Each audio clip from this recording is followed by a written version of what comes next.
Are you getting the error message saying, D3D11 compatible GPU feature level 11.0 shader model 5.0 is required to run the engine?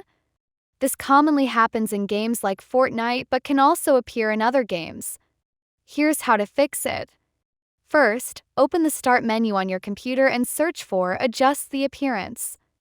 Select the option called Adjust the Appearance and Performance of Windows.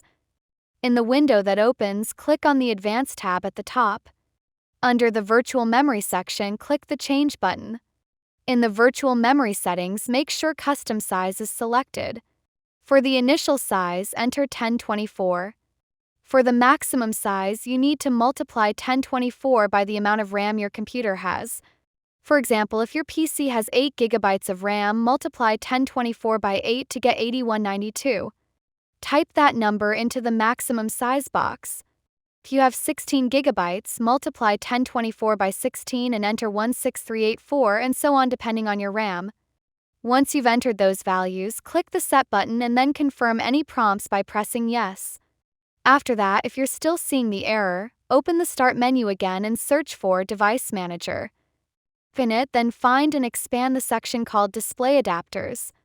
Locate your graphics card under Display Adapters. Right-click on it and choose Disable Device. Confirm the change, then right-click it again and choose Enable Device to re-enable it. Once you've done this, restart your computer. This process should fix the D3D11 error message and allow your game to run properly. If this video helped you out, feel free to leave a comment. Also, like the video if it helped and subscribe for more content.